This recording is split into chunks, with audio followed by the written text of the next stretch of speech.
Hello fam, mureke twiganireho gatoya. Reka mbabwire.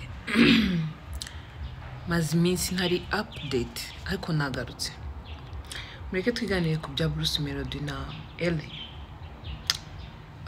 Ikintu nashaka kuvuga kuri Elle ntabwo ari ibintu byinshi cyane, ariko nagira ngo mbabwire buriya mu buzima nugira umuntu ufasha ukagira umuntu uzamura, ntabwo bivuze ngo azahora ari umucakara wawe cyangwa azahora ari umukozi wawe iteka ryose. Shimishwa no kugira umuntu ufasha, sibyo? Nawe ubone ko hari urwego rumwe yavuyeho hari n'undi yagiyeho, sibyo? Ngewe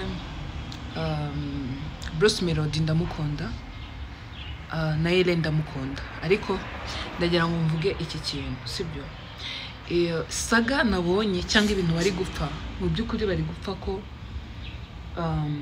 Bruce Melody yamuzamuye, right? Yamara kumuzamura akajya mu bindi, ariko buri wese aba afite umuhamagaro we, sibyo?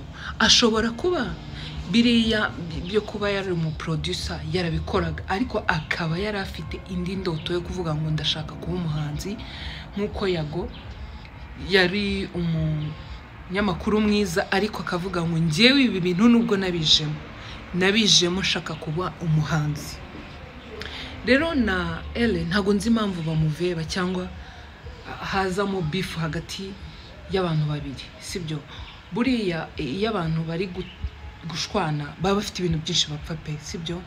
Ariko mu byukuri muri makeya nimba ibintu bapfa ari uko Element yavuye muri biriya bintu akaba yumva yazana main beat namuzane, kuvuga ngo yamuremye hari abandi bantu benshi bafite talent. Abo bantu bafite talent ntago rebo yafashe we. Nimba yaramufashe rero akaba hari ahantu amaze kumugeza akabivamo, nafata undi nyine nkuko avuga ko hari abandi bafite talent. Ngiye numvaga nta n'ikibazo kinini. Ikibi nuko yavuga ati urampemukiye kuko nta wundi muntu nabona ufite talent nk'iyawe, urumva? Ariko buriya ukuri kuba kuri mu mutima wuriya muntu bivuga afite impamvu yababaye, sibyo? Rero ari akantu kajya kaba muribuka bajya muri Kenya, hari umuntu wavuze ngo aba bantu akagakungu bafitanye kazashira. None se ubu bimeze biti? Karashize. Rero hari ukuntu abantu nyine bakururana cyane ukabona harimo ikibazo. Noneho baserezaga Elle bakavuga ngo Elle nta nubwo bamuhemba, wajyana nabo ajyana nabo bagakorana indirimbo ku buntu. Bagira naho bamugaye bakavuga ngo se ni gute umuntu asiga deal y'amafaranga akajya inyuma y'abantu batari bumwishyure.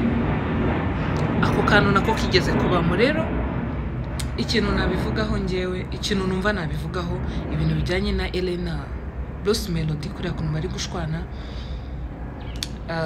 bibaho nyine y'abantu mukururanye cyane, yo mubaye inshuti cyane, mukibagirwa icyabahuje, mukibagirwa ko muri mu kazi. Ari igihe birangira nawe urumva ko azi nandi mabanga, nimba yatangiye kuvuga ngo muzakomeze, nimba ngo muzashake abandi mutingana, nimba ngo mukomeze mutingana, urumva hari amakuru abafiteho, sibyo se? Buriya rero iyo umuntu byarenze akazi hakazamo n'ubushuti, hari utubangamo mufitanye. Rero ikintu numva cyaba cyiza, Bruce Melody natuze, n'ubundi ijwi rye ntago barijyanye, sibyo? Riracyahari still. Nafate uwo muntu, abo ba talent, abo bantu bafite talent abareme nkuko yaremye uriya, abashyire hariya bamukorera indirimbo ze, bamukorera ibihangano bye.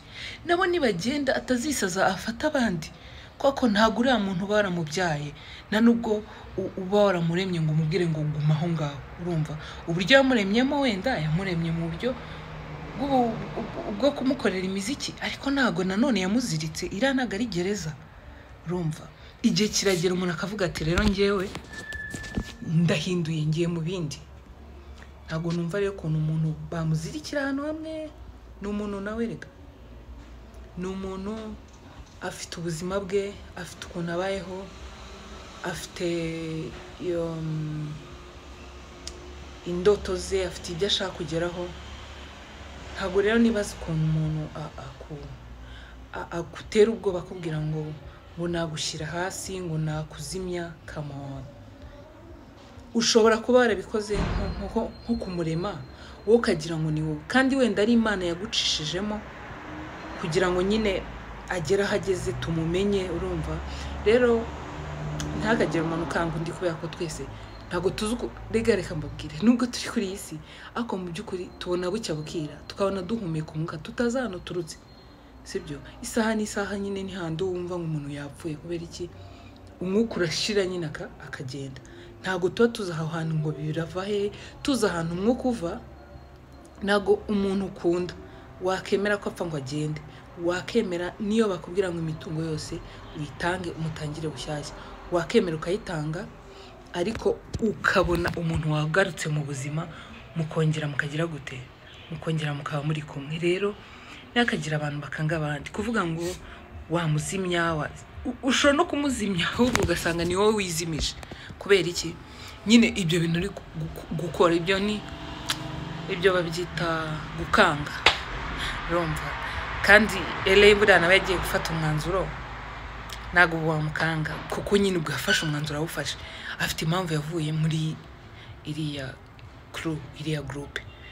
Nimba yaragiye rero for good, mumureke agende, mumureke akore gahunda ze nawe nk'umuntu mukuru. Nubwo wenda ntabwo akuze cyane, ariko nawe akeneye kubaka ubuzima bwe. Akeneye kubaka ubuzima bwe. Nimba yarakoze umuziki umwe akabona uraryoshye, umeze neza, agomba no gukora iyindi, agakora n'iyindi. Ntabwo ari ishinganwa kuvuga ngo kubera ko wamufashije, cyane ko urumva yaguhaye impano ye, nawe umuha amafaranga. Rero nta byadanje, cyane ko ibyo yakoraga nibyo yakoraga mu mutwe we, ntabwo ari wowe wabimuhaga, sibyo? Kuvuga ngo waremye umuntu rero afite impano, impamvu wamutoranyije nuko wabonye ko afite impano. Iyo umuntu nta kintu afite, nta muntu umwitaho, kuki nyine abo bose wabasize akaba ari ufata? Nuko wabonaga ko hari ikintu abarusha. Icyo kintu abarusha rero yaragikoresheje, aragushimisha, aguha ibyo washakaga. Ku munsi wa none yafashe decision ajya mu bindi. Nta mpamvu rero yo kumurira ngo kuba yaragiye ni kosa. Ahubwo numva mwagakwiye gukomeza mukabana neza mu mahoro, mukakorana n'amakolabo n'ibiki. Nta byacitse. Numva ibintu mupfa nta shingiro. Uyu munsi ntabwo tubibona, ariko ejo uhita ubona ko waribeshye. Wowe byonyine ufite indi option, ufite ubundi buryo, ufite abandi bantu washyiramo, wabashyizemo mukareka guterana amagambo ko mufite ibintu byinshi mwacanyemo. Ko numvishe hajemo na Zuba, Mutesi, man, ubu nimba haje muri amu sister, ba mu mama, ubwo no kuvuga ngo nibindi mugiye kubishyira hanze, please. Nuko ibintu byo gushwana mugashyirana hanze ntago tubibabonamo, ntago tubibifuzamo. Oya. Thank you for watching. Nibuke gukora subscribe, like, share, comment, kandi ndabakunda. Icyumweru cyiza.